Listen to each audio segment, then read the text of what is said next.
and you in Utah, get water right now. Do just one thing. A pleasant good morning to all our listeners in Radioland. Those of you in tune to us via radio, YouTube, and Facebook, welcome to another edition of our radio show, The Waterline. The Waterline is a radio program brought to you by the St. Kitts Water Services Department, typically every second and fourth Wednesday of each month. I am Shireen Awana, and it is my pleasure to take you through today's show. For today's show, we will have an open discussion. Here you will have the opportunity to call in and raise any matters of concern that you may have, give commendations where necessary, and to engage with you, I have in the studio with me Mr. Cromwell Williams, and of course you know already that he is the water manager / engineer. Mr. Williams, good morning and welcome again. Do I need to say welcome? Good morning, Sharina, and good morning to the general public. It is my pleasure, as always, to be here to share information and to hear also the concerns that the general public have with regards to the management of our precious limited water resources here in St. Kitts. Thank you, Mr. Williams. Now, in our last show, we spoke of the dry season and we were attempting to predict what the remainder of the season would look like for us as it relates to water. And just about a week ago or so, I was watching an international weather channel, and they were looking at the Caribbean, and they were predicting that for some islands, St. Kitts included, we would only get 1 inch of rain. I can tell you personally, Mr. Williams, I was a little bit taken aback when I saw that. But from where you sit, what does it mean for us? Help us to understand the gravity of hearing such information. Thank you, Sharina. Well, the first thing is that we would want you, the general public, to understand, as we've been repeating time and time again and again and again, that our water comes from rain. I think that growing up, that fact was not made abundantly clear. And so we're trying to rectify that. We're trying to get the general public to understand that all water in our water system comes from rain. And we know that there are parts of the year when it is very dry, like now, and there are parts when it is more wet, like around the hurricane season time, when you get into September, October, November, December. But for now, at this time of the year, going into summer, it is very dry. There's very little rainfall, and that has direct relation as to how much water is available for us to distribute. Now, you mentioned that the weather channel that you were looking at mentioned 1 inch of rain. That would have been in a month. Typically in St. Kitts, we get an average about 4 to 5 inches per month. So if you're going to be getting 1 inch per month, and in fact our records from the Met Office at the at the RLB airport show that we received less than 1 inch of rain in May. And so far for the year, from January to May, we would have received about 60% of the normal average rainfall that we would have gotten over the long term.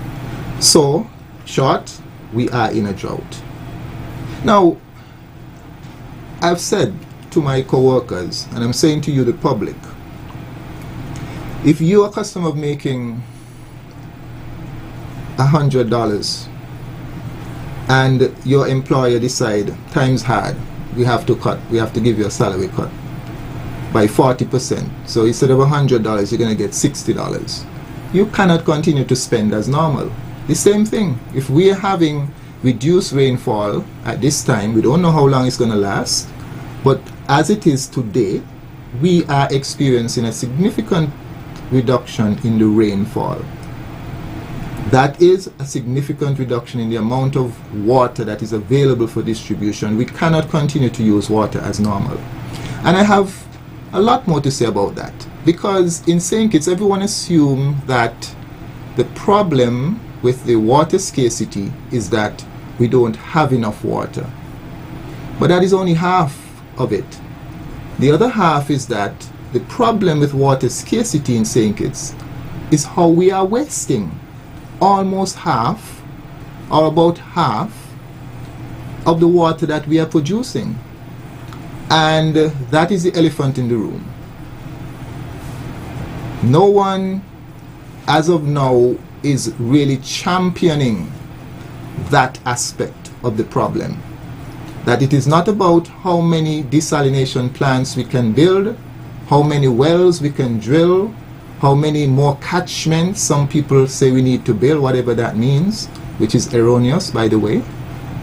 The 50% of the issue that we all must come to terms with is how we are wasting the 5 million gallons, almost half of the 5 million gallons of water that is produced by the water department every day.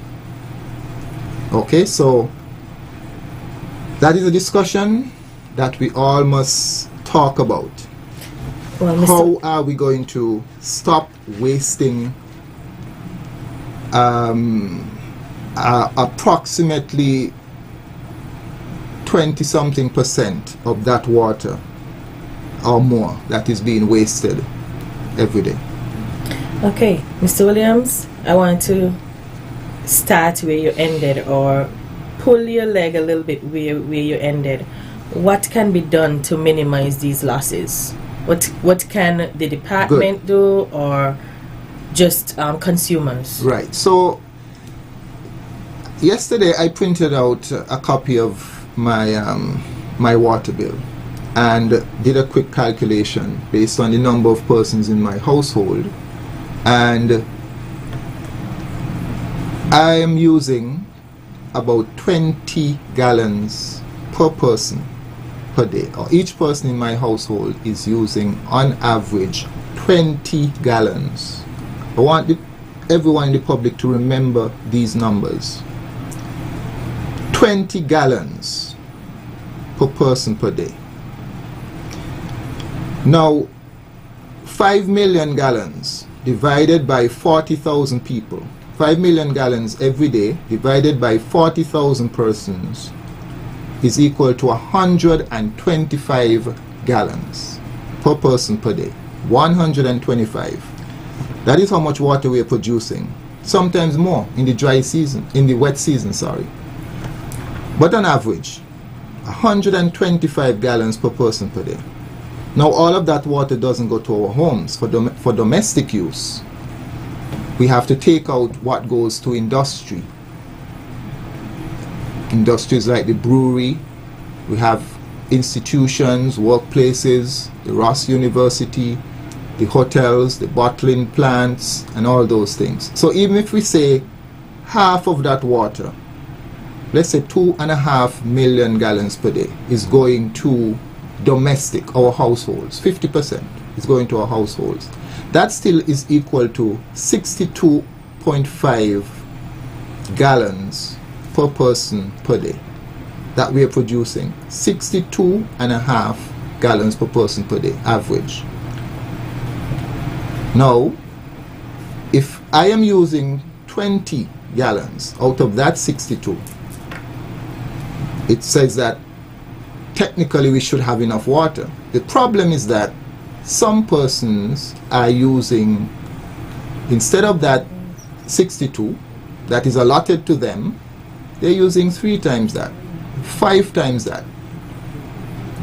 And that is where a big part of our problem is. Because growing up in St. Kitts, people have always said St. Kitts can never have a water problem. We have so much water, we have so much rain, we have sources.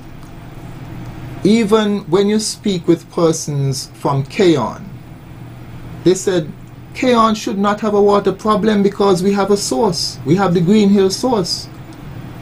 That water used to go to the factory during the crop time. Now there is no factory. There is no sugar factory.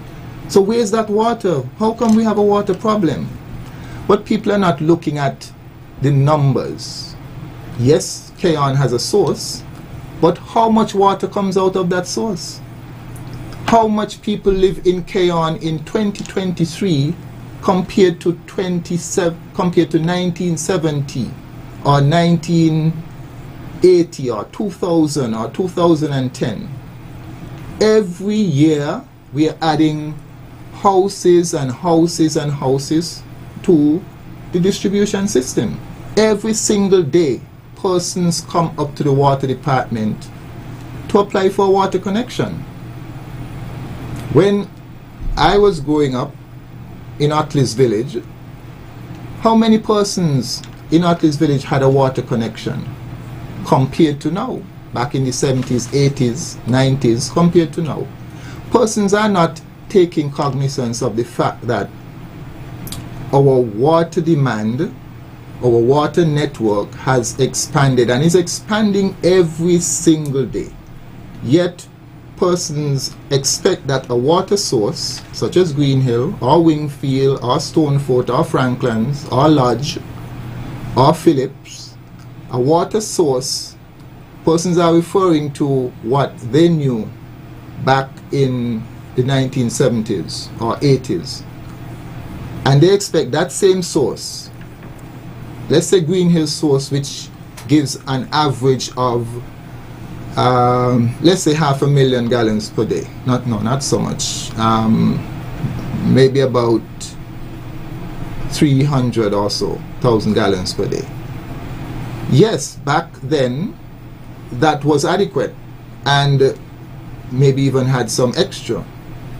But now, with all the expansion, all the housing expansions up at Cunningham, across by I forget the area there, but there's a whole new housing, Cabbage Tree, all the expansion that has happened over the years. Yet, persons are not taking that into consideration, and they still think that the source that was giving 300,000 gallons, say, back then, that same 300,000 gallons, 30, 40, 50 years on, should still be enough. Doesn't work like that. Managing water is all about measuring the quantity and the numbers, and it's about consumption. So I go back to using myself as an example. 20 gallons per person per day. Very, very few persons in St. Kitts are using 20,000 gallons per day. But I'm saying, even if on an average we were using 60 gallons per day, we would be in a much better state than we are now, and maybe even not have to ration. So while I understand we have to talk about expansion in supply because the country is growing, so we have to find new sources, we have to drill new wells, we have to go into desalination, we have to expand the supply. But at the same time, we have to face up to the reality that many of your neighbors are not paying attention to their water bill. They are not paying attention to how much water they are using. They are using 4 times, 5 times, up to 10 times. Some persons are using more than what they should be using. So as I said, if I am using 20 gallons per person in my household, even if you're using twice that, 40 gallons per person, that would be still acceptable. Even if you're using 3 times that, 60. But when you start using 100 and more, so I encourage each and every individual, start looking at your water bill. It tells you how much water you are using. And you need to know how much water you're using, because it affects your neighbor. Because you're using yours and your neighbor's own. A lot of people in St. Kitts, I have the information here in front of me. Every month, at the end of the month, we print a list of high users. This is not speculation. This is not guessing. This is black and white. Every month, at the end of the month, we print a list of high users. And we see persons who are using 30-something, 40-something, 50-something. Some persons using over 100,000 gallons. Residential houses using over 100,000 gallons when they should be using 5, 6, even 7,000. So persons are using 10 times the water they should be using and more. How is it possible that I'm using 10 times? Because you have a toilet or more that is just running water day and night. You're going to work, you're at sleep, you're sleeping, your toilet running water day and night. Or it could be a leak somewhere in your wall, somewhere in your foundation. And lots of people know that because they refuse to accept it at first, but eventually some of them come in and said yes. Yes, eventually they did find the leak. They found it, you know, it was in the foundation or it was wherever, but they found the leak. And can I get an adjustment in my bill? You know, and we have been accommodating that, but the time will soon come when we will stop adjusting, when we will stop making any kind of such adjustment. In other words, the government needs to be firm and say, once that water passed through your meter, you must be held accountable for it. You must pay for what water passed through your meter. So I am saying that, you know, we will soon come to that point. And even now in this drought condition that we're in, we really cannot afford to continue to tolerate this kind of wastage, gross wastage. We need to see water for what it is. We need to value water for what it is. You know, people think water is not important by your actions. You might say by your mouth, if somebody asks you, how important is water? You'll say, oh, water is so important, it's very important. But by our actions, we don't treat water in St. Kitts as if it is important. And I am challenging all of us to take stock of how much water we are wasting. People are not paying attention to their water bill, or else we would be much better off in St. Kitts. If everybody in St. Kitts start paying attention to their water bill today, we will not have to ration water. We will not have to close down the water system at nights because we have enough water as it is now, if we can stop all of our leaks. Well, Mr. Williams, I can tell you're very passionate about this, and I hope that our listeners, they would have been paying attention and they're guided by the simple facts such as managing their consumption. 62.5 gallons of water is a lot of water. We should be able to attempt, at least if before we never took the initiative to pay attention, now under the conditions that we are under, you will make an attempt to pay attention to your bill and to be guided accordingly in terms of your usage. And so our listeners, we really hope that you will endeavor to assist us as we try to arrest the situation of not being able to provide a reliable supply of water for all the reasons Mr. Williams outlined, including us taking that responsibility upon ourselves to address our leaks and to manage our consumption. Not just leaks, but to simple things just as turning off the pipe when you're brushing your teeth, turning off the shower while you're lathering your skin when you're bathing, simple things like that. The water adds up.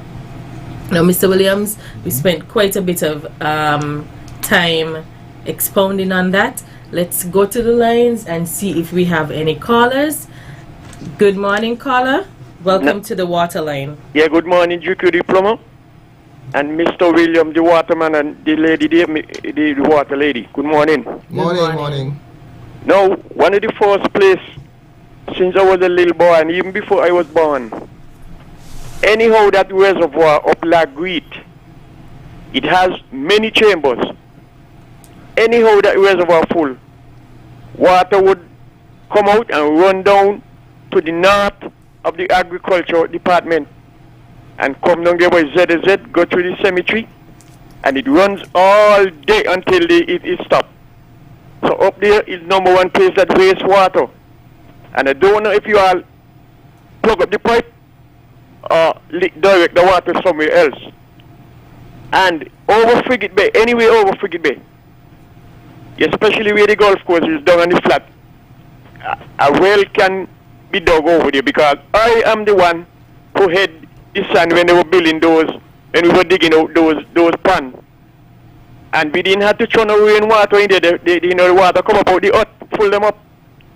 And when we finished making the golf course, they bust a little opening up north that some sea water could come in for whatever reason. But anywhere over Frigate Bay, you can dig a well, and that water can be used for everything else except drinking. That's number two. And all of these, which is north of Buckley's, whenever you see rain come, all of these got a lot of water down the bay. And I think over the years, something should have been done to trap as much as water as possible from that place, straight from the mountain to the bay. And Mr. William, the last thing, you said an average person take about 10 gallons a day, use 10 gallons. Well, let me tell you, when I went to St. Thomas, I used 2 gallons per day to bathe. And St. Thomas don't have no mountain to bring water. It's desalination they use, and then the water from the roof go down in the cistern under the department them. So we can do better with a lot of water. Too much wastage, willful wastage. And when they find people out there watering car and doing all kind of thing with water, you all should bust them a ticket, let us stop it. That's all I have to say, Mr. Williams and Miss Lady. Thank you very much. Thank you, caller. We seem to have another caller on the line, so we'll hear from you. Caller, welcome to the water line. Yes. I'd like to commend Mr. Williams. I know Keith Archibald. When he was there, I thought very highly of him.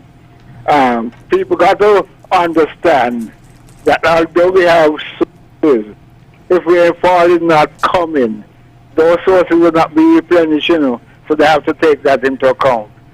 Now, I don't know how many of us have observed females washing their hands. And no matter how you talk to them, more water is going down the sink than going on their hands, No matter how you talk to them about running the water a little less heavy, they don't seem to understand. I mean, I don't know if you have seen females using toilet paper. Now, toilet paper can easily be replenished by buying on your road, but it's not so with water. I mean, you see them take a roll of toilet paper and they wrap it around their hand. That's one thing, but with water on down the drain. So, females in particular need to understand not to waste so much water. They can wash their hands with the water running less heavy than the normally let it run. Thank you. Thank you, Thank you very much. I want to thank those two callers for echoing and understanding that, the emphasis that I'm trying to bring across this morning is about how we use water. As I've said before, yes, I understand that the government and Water Services Department has a responsibility to look at the supply side, find new and innovative ways to increase the supply of water as the country grows and develops, and we understand that. And I just want to say in relation to that usually it is a time consuming process. It's not usually a quick fix when it comes to increasing your water supply. So that is why it's important to try and stay ahead of the demand. We have a caller, so I'll pause here. Caller, welcome to the Waterline. Good morning, lady and gentlemen. Good morning. Can you speak just a little bit louder? Okay, I have a few comments. Now, we have an age-old problem, and I believe that anything we learn, we can unlearn, and education is the key. Can you speak a little louder? We came out of an era where a lot of water used to run, but we had less households, because a lot of water, especially in the Cairn area, a lot of water was there. The river was there, the pipes were there. Sometimes you'd see pipes just running, and then we had the stand pipes where people would go to fill their buckets. The buckets would overflow when they're chatting and all of that. We don't have that luxury of that amount of water coming from the hills anymore.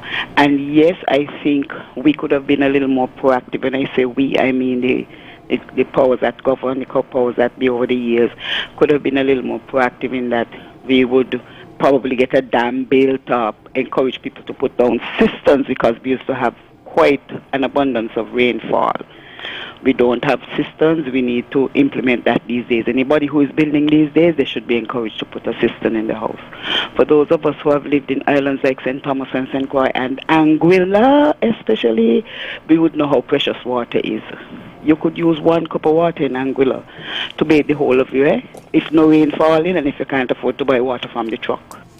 So we learn, the same way we go to these islands, and we learn to conserve, and we learn to limit our use, and we learn to respect the supply. We can learn that here. But I think an outreach has to be made more so for educating the public and for kind of making people cognizant of the fact that, look, water is scarce. You know, this program is good, yes, but I think we need to go down in the schools and community centers and everything else and try to get people to change their mindset about the use of water. I have a little problem with Mr. Liebert, your last caller, because Mr. Liebert made a blanket statement and said, women the wastewater. He needed to say some women, because there are those of us women who conserve water. We know how to teach our children to conserve water, because we have lived on islands, some of us, where we know how water is scarce and we see what's happening now. And so we have learned to conserve water, and we're passing it on to our children. So Mr. Liebert, it's not all women the wastewater. Some women do, so I don't so like that. But that's all I have to say for now. Education, education, education, and as I say, I think more persons who are building now should be part of the building code, should be put assistance on that house.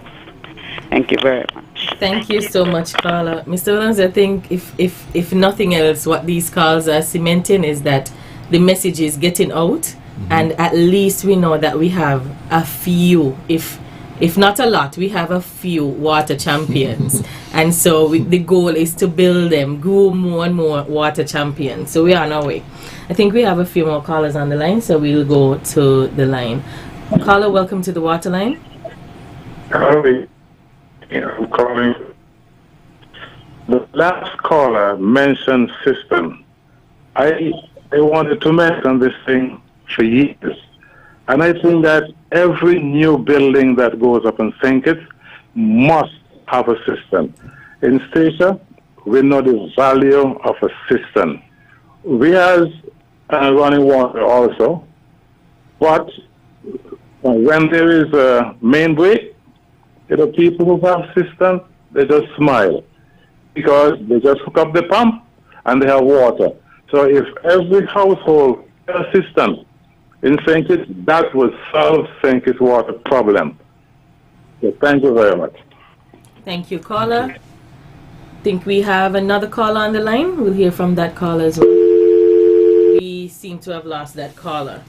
So, Mr. Williams, I revert to our conversation.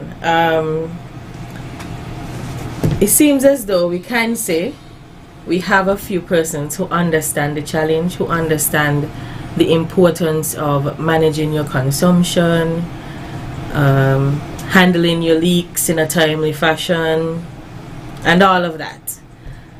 But I think the female caller that we had just before the last one, she made a valid point. We have to do some deep education. And sort of along the lines that we were going just this morning, helping people to understand the numbers, helping people to understand the importance of reading your bills. People don't open their bills sometimes. There are persons who just literally just come in and say how much I owe and make a payment. So when you don't see how much you're using, you can the dollars and the gallons in, they can't see how they're going together. People just know they need to pay. And so we have to get people to somehow understand the importance of reading your bills, matching home their consumption with the make it make sense. Make it, I don't know. Well, so the issue, there's two issues in terms of the dollars, in terms of how much is the government willing to charge persons for water. And there would always be a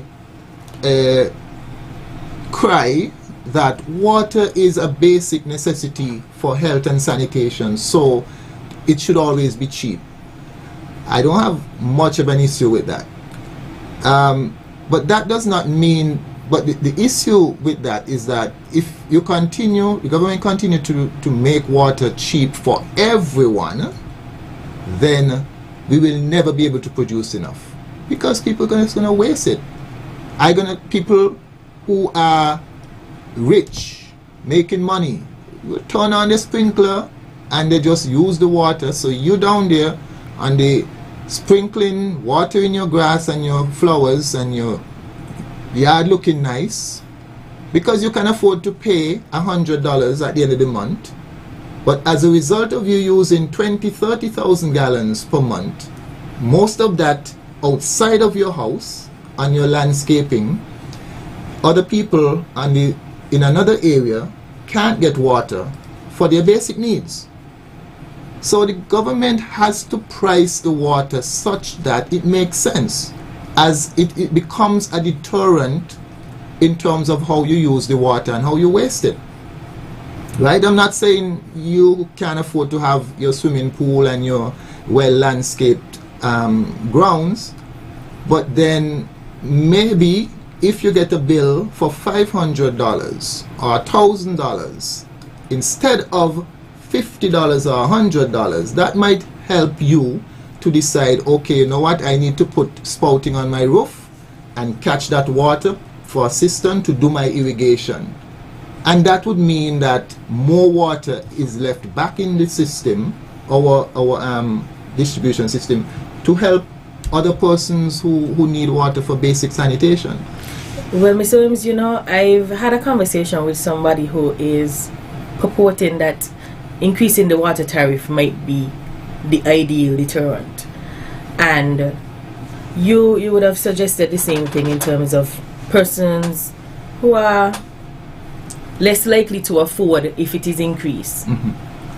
What the challenge would be in terms of the government trying to get to the middle ground. And the person was suggesting what are the options in terms of maybe you increase based on persons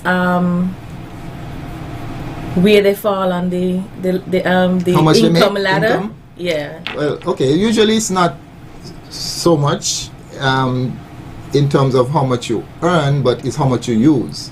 So you make the first amount of water cheap, affordable. So the first 2,000 or even 3,000 gallons per month is affordable because that is considered for basic health and sanitation and so on. But then as you go up and you start using 5,000 and 7,000 and 10,000 and 15,000 per month, then you pay a premium for that because it means that you are using that water for reasons that are not so essential, right? So you pay for that. But at the same time, the government could also put in measures to subsidize persons, because that high usage might be because you have a large family, but your income is not high. So in cases like that, you know, you can take measures to subsidize such families. But we need to do more, a lot more, using the water rates as also to help to use as a deterrent. As you said, that must be part of the solution, to make that as a deterrent. Okay, we seem to have another caller on the line, so we'll pause on our conversation to hear from the caller. Welcome to the Waterline. Hello, good morning. Good morning. Yeah, good morning, Mr. William. Morning. Now, let us take into consideration there are some people who are constructing in certain areas homes for rental, like apartment buildings. Now, these apartments would have, say, I know there are some apartments that in my travel that I see from my village going towards Bastia. Now, these are like 3 stories building, and they have say at least 12 different tenants living in these apartments. Now, most of these owners for these apartments would include commodities in the rent, where, you know, tenants might use up, say, X amount of gallons of water, but it is covered in the rental bill. How do the water department measure these people, the owners, who are paying for each individual tenant water that is included in the bill? And also, now, in certain areas that we refer to as upscale areas, the Beacon Heights, the Frigate Bay, Paragon Heights, and Matilde. When these houses are constructed, do we have a system of measuring the size of house and the amount of people living in these homes? I mean, do the water department have a way of knowing the amount of water that these houses, apartment buildings, houses in certain locations?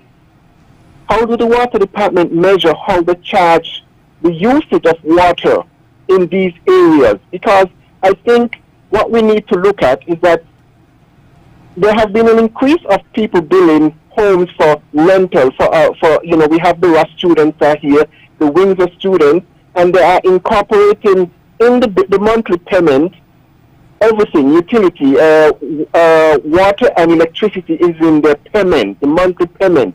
So I think the water needs to consider how they're going to look into how they're going to charge the uses of water that is included in the monthly payment that the owners are collecting from the tenants. Okay, these are something that I'm just thinking about, listening to what you all are saying now, and I think we need to consider that. Thank you for hearing me. Thank you, caller. Thank you for your concern and suggestion. Generally, we do not have a call, no?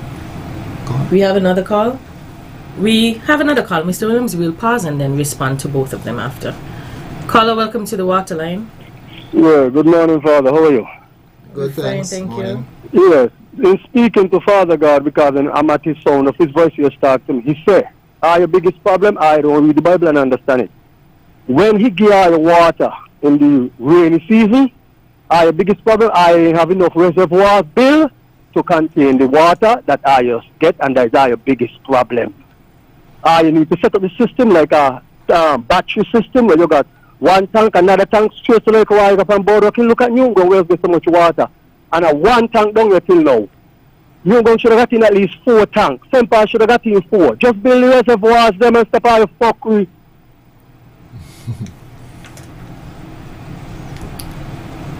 We understand that caller is very passionate. I think I'm more passionate than you, though. I will leave it at that. Okay, we seem to have another caller, so we'll hear from this caller as well. Caller, welcome to the Waterline. Hello? Good morning, caller. Welcome to the Waterline. Yes. I don't know how widespread. We can't hear you, caller. There seems to be some static in your line. Can you turn on the volume on your radio, please, and then we'll continue our conversation. Yes, better? Yes. Okay. Now, I don't know how widespread the use of cisterns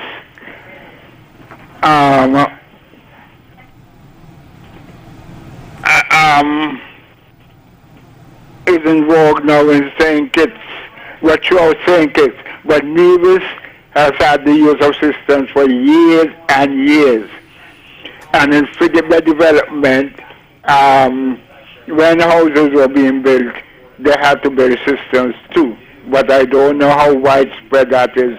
So I think that would be of some help. But again, you have to take into account the rainfall you're getting, because what you get into your cistern comes from rainfall. So we have to monitor these things carefully and educate persons, as somebody said earlier. Thank you. Thank you, caller. We'll hear from the next caller. Caller, welcome to the Waterline. Yes, good morning to all.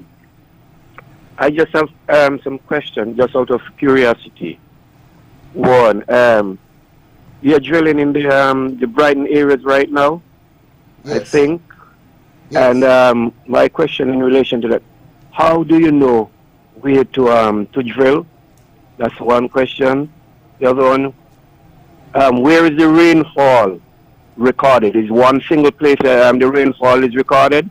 And my reason for asking that, for instance, there are times that you'll have a lot of rain in the country. Just like yesterday, they had a lot of rain from Canada go back over to Tabernacle area. And there was no rain at all in last year. So I'm just curious of where, when rainfall like that, where is it accounted for? Depends on where you have your recording system. Those are my questions. Thank you, caller. We don't seem to have any other callers on the line, do we? Okay, we have another caller, so we'll hear from that caller and then we'll respond to the other callers. Oh, okay.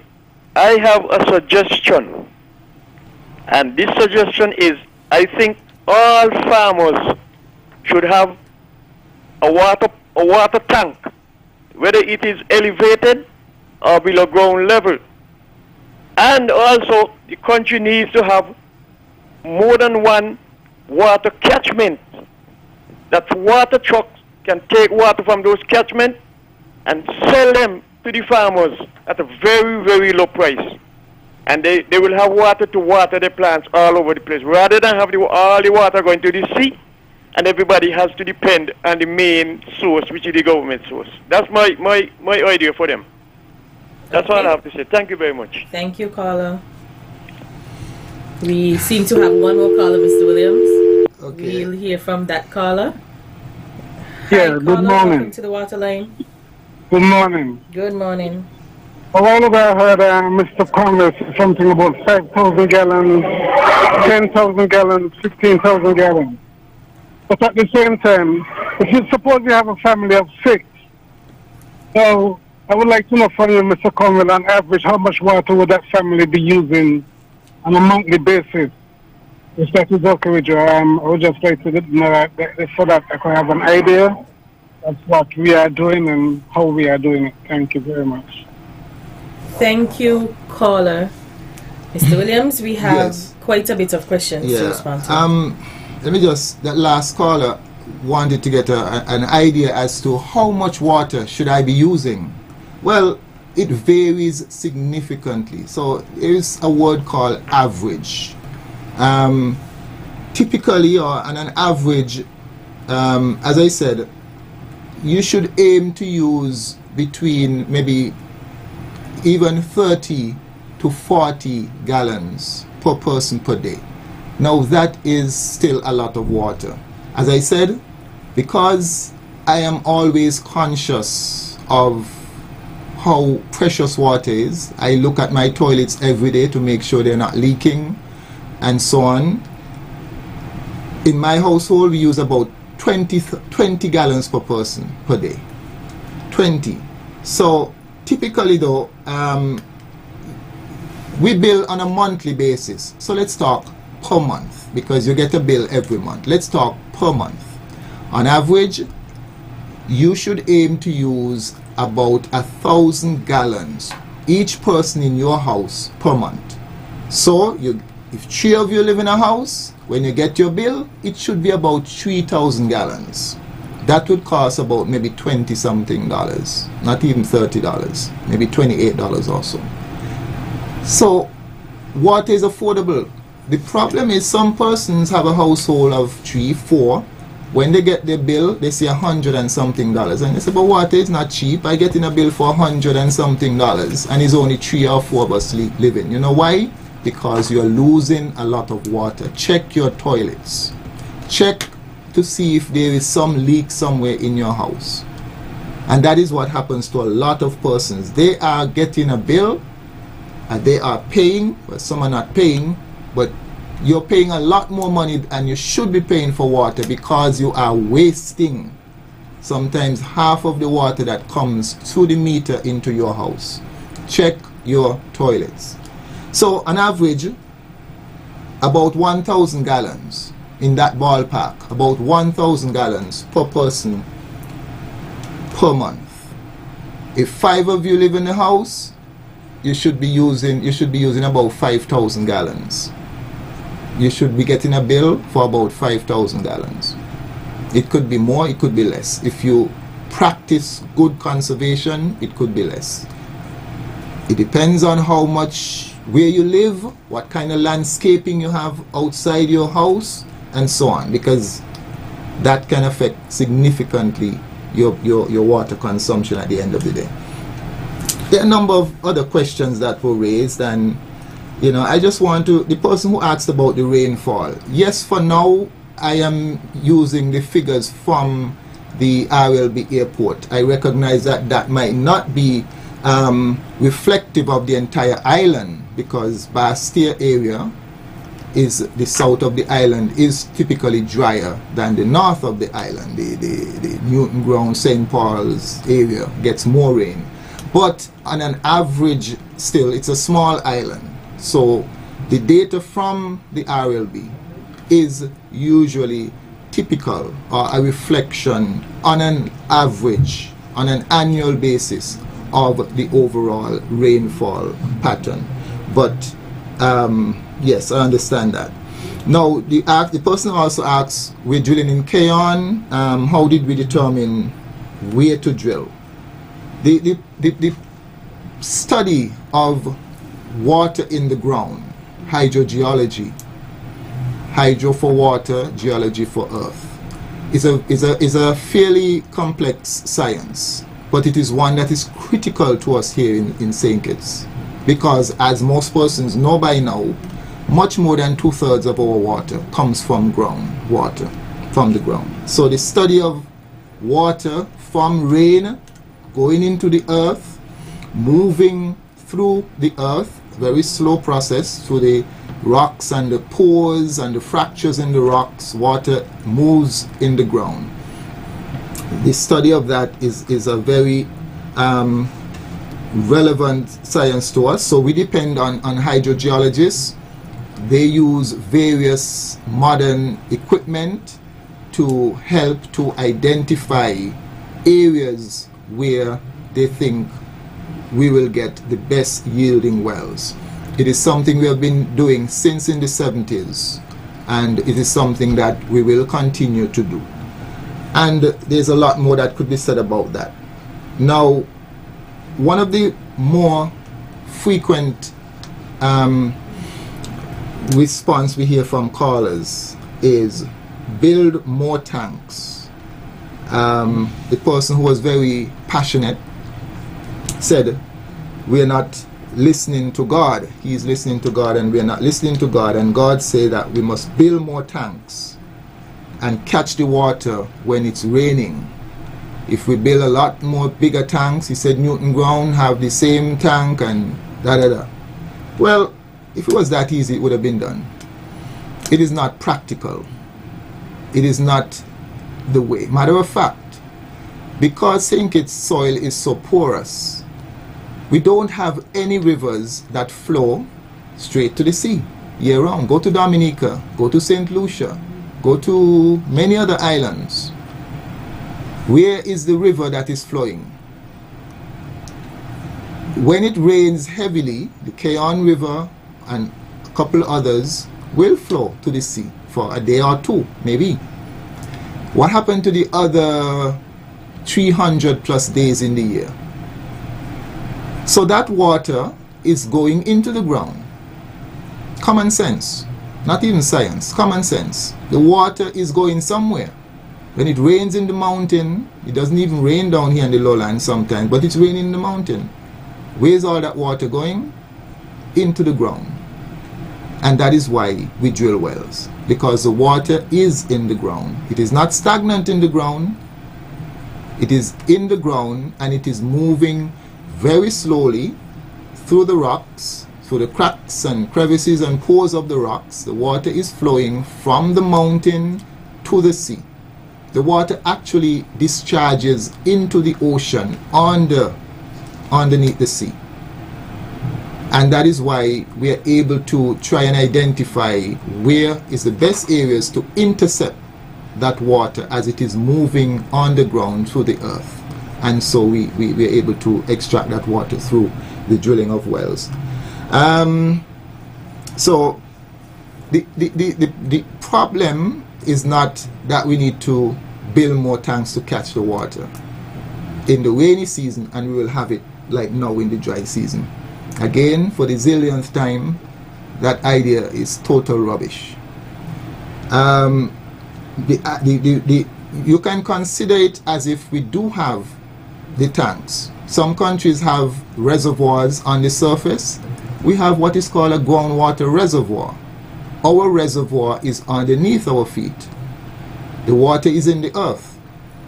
We just have to drill the wells in the right place to extract that water. So God has blessed St. Kitts and Nevis. God has blessed us with the type of soil that allows the water to be trapped in the ground, and all we have to do is pump it out. So we say thank God for that blessing.